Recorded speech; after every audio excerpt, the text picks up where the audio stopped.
Hello viewers, welcome to my channel. I'm Hasham Ali Khan. In this video, I'm going to start the next topic, that is inventory management. Last three videos I have uploaded on working capital management, cash management, receivables management. So in order to control the working capital, the individual components should be managed. That is, the individual components are cash, receivables, inventory. So there are different techniques of managing cash, receivables, inventory. Already cash and receivables we have completed in the last video. If you have not watched those videos, I suggest you to go to the playlist of my channel. Select the subject financial decision making. Select the videos of raising capital. You can find the videos on working capital management. So watch the videos, be acquainted with management of working capital. Now in this video, I'm going to explain you about very important component of current asset, that is inventory. So in this video, I'm going to explain you what do you mean by inventory, what are the types of inventory, what are the objectives of inventory management, and lastly, what are the techniques available for inventory management. So EOQ, economic ordering quantity, this technique I'm going to explain in this video, and the remaining techniques we'll discuss in the next video.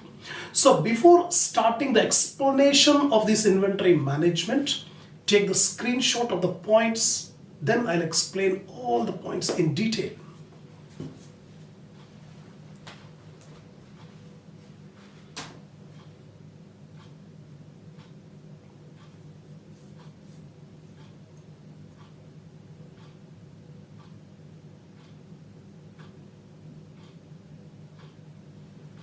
Now, inventory management. Before starting the topic of inventory management, first we'll learn what do you mean by inventory.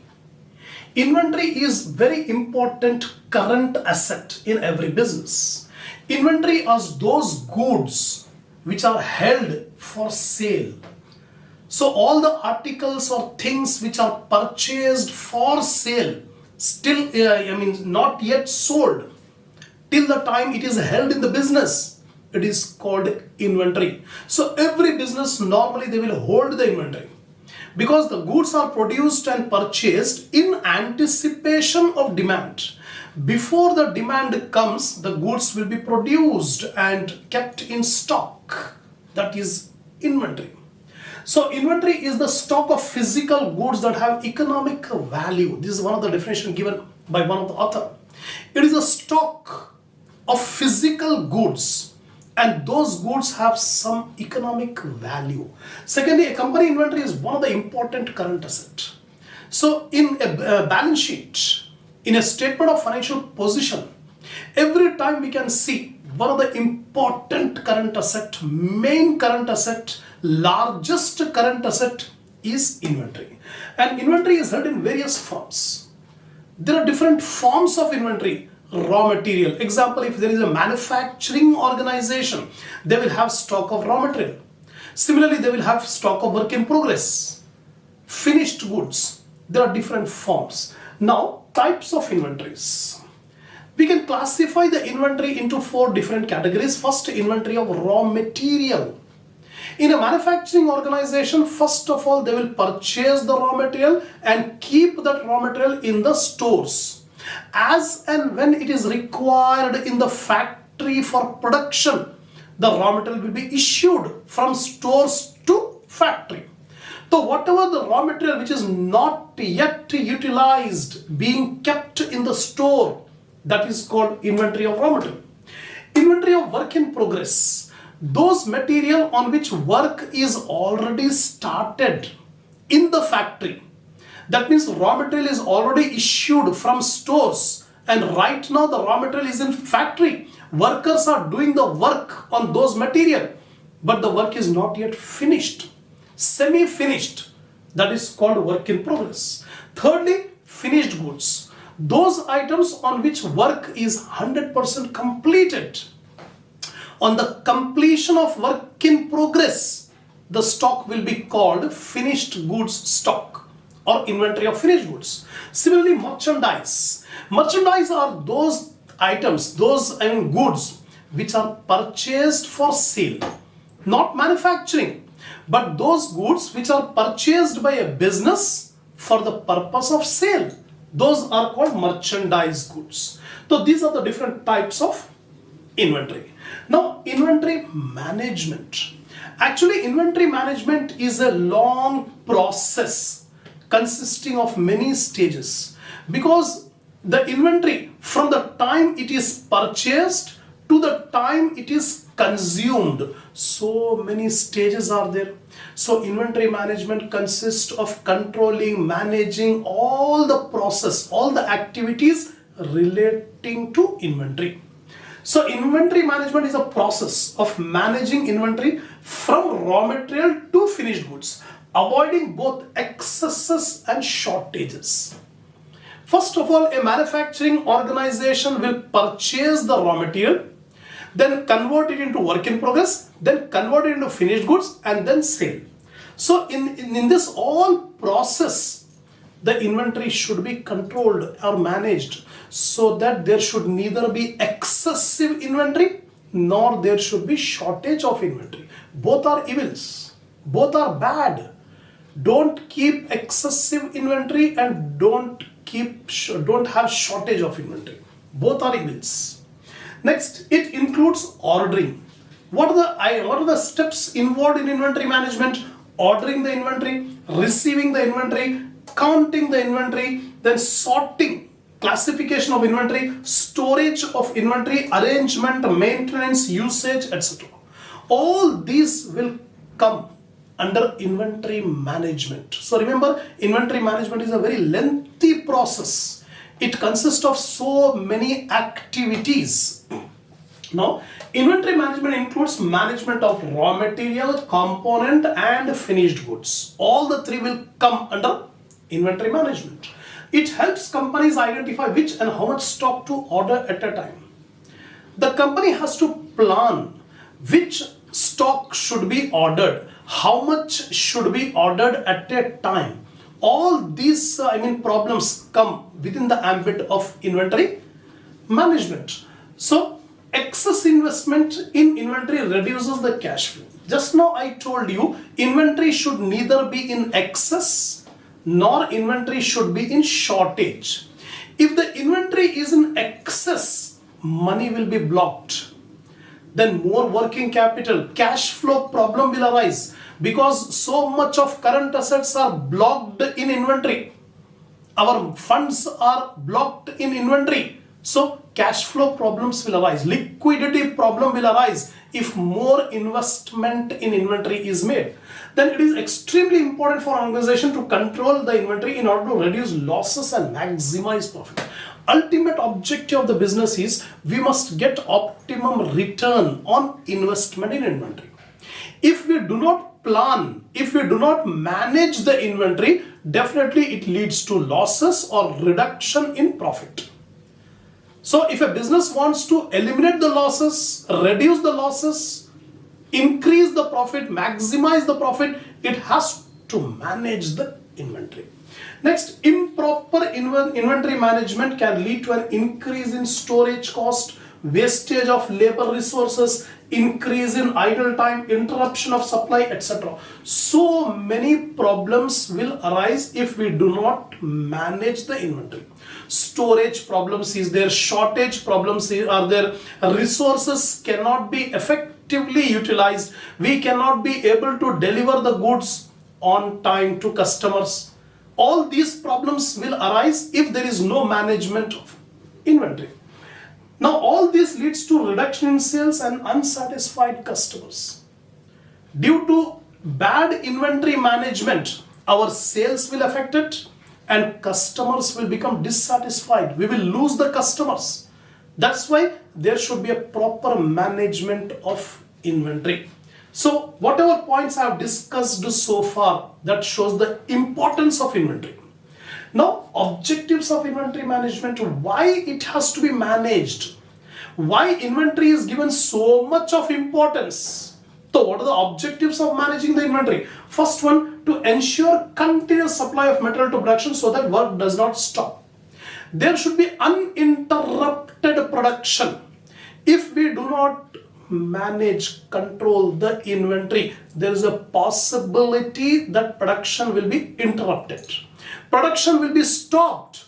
So in order to have a smooth supply of material, there should be inventory management. Secondly, to avoid overstocking and keep the working capital minimized. See, in the previous video, I've explained you working capital should neither be excessive nor it should be in shortage. If the working capital is excessive, money will be blocked. When money is blocked, the profit will be minimum. The profit will reduce. The idle funds should not be there in the inventory. So we should not have overstocking of stock items. That is the problem. That is the objective. To remove this overstocking of material or inventory items, we must manage the inventory. Next one, to avoid understocking to ensure availability of material whenever is required. Overstocking and understocking both are bad. If there is overstocking of material, then money is blocked. Profitability will come down. If we keep less inventory, there is always a possibility that production will be interrupted. The business cannot be able to meet the production schedule. We cannot be able to satisfy the customers by providing a smooth supply of goods. All these problems will arise due to insufficient or understocking. The next one, to optimize various costs like inventories, like purchase cost, carrying cost, ordering cost. Different costs are involved in inventory. We have to optimize the return. We have to optimize the cost, purchase cost, ordering cost, carrying cost. This should be optimum. Then next, to minimize losses through deterioration, pilferage, wastage and damage. Simply, if we dump all inventory items in the godown without recording, without checking, then what will happen? Pilferage will be there, deterioration will be there, theft will be there. All these are the problems that will arise if we do not manage, control the inventory. These are the objectives of inventory management. In examination, frequently it will ask you, what are the objectives of inventory management? Just know what I have explained. Then inventory management process. Actually, inventory management is not a one-step activity. It involves a number of steps. So what are the steps in the process of inventory management? First, purchase or procurement. The first step in inventory management process is purchasing the inventory or procuring the inventory. So a separate purchase department will be kept in the company. This purchasing department must have a good knowledge of all the suppliers from whom we can be able to purchase the material, purchase the goods. So a good terms should be fixed. So if we have a good efficient purchasing department, they can dictate the terms to the supplier. At a favorable terms, they can be able to purchase the goods at a discounted price like that. So first step is regarding purchase. Secondly, production. Once the goods are purchased, the material are purchased, it will be converted into finished goods by production activity. Production is that activity which is concerned with converting the raw material into finished goods. So here, production manager. He is responsible how to utilize the material. If the production manager is not efficient, more wastage of material will go. Then unnecessary material will be wasted. So we have to keep a tab. Efficient production manager should be there to efficiently utilize the material. Next is holding inventory. Inventory should be properly kept in the stores by classifying all the different items of inventory, by coding, by classifying, by sorting. All these things are required for holding the inventory. So next one is sales. Sales are the converting of inventory into sales. So sales is that activity through which we can be able to convert the inventory into cash. So how we can be able to convert our inventory into cash? That is a selling activity. Then lastly, reporting. All the activities of inventory should be properly reported to the management. so that the management can be able to get a clear idea, clear knowledge about the movement and the value of inventory. These are the different steps in the process of inventory management. The next step is inventory management techniques. So far we have seen the importance of inventory management, objectives of inventory management.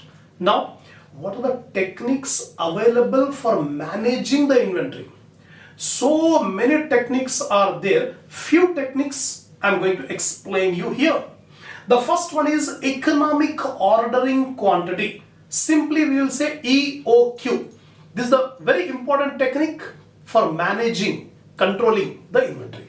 Then second one, stock levels. The storekeeper has to keep the stock levels, maximum level, minimum level, reorder level, average stock level, danger level, base stock level.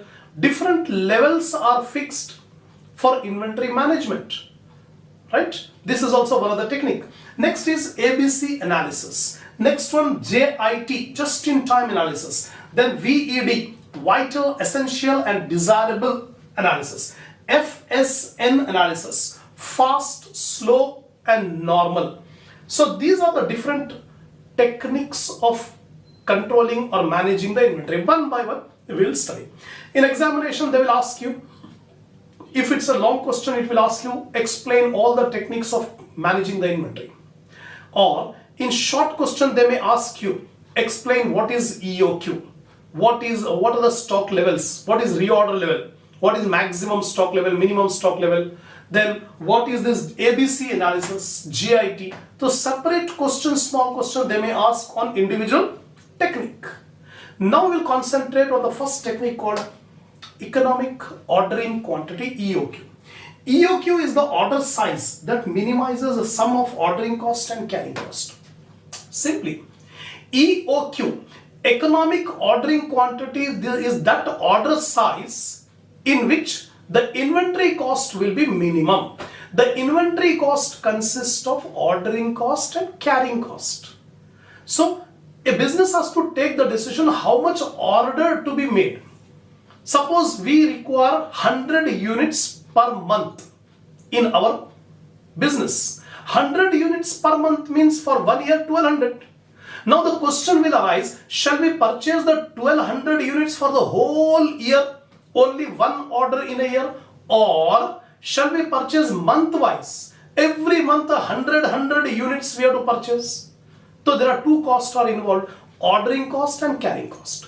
If we make only one order for the whole year, then definitely ordering cost will be less because only one order we are placing. But the carrying cost will increase because for the whole year's material we have to keep in the go down. So our money will be blocked for the material for the whole year. Then rental charges, insurance charges, so many charges will increase. The ordering cost is less, but carrying cost will be more. On the other hand, if we make monthly purchases, every month we are purchasing 100 units. In that case, ordering cost will be more because in a year 12 times we have to order. 12 orders we have to place. The ordering cost will be high. But carrying cost will be less because we are keeping a small quantity of material in the stores. So there is inverse relationship between carrying cost and ordering cost. If you want to control the ordering cost, carrying cost will increase. If you want to control the carrying cost, ordering cost will increase. So we need a balance. We need that quantity where the ordering cost and carrying cost both are minimum.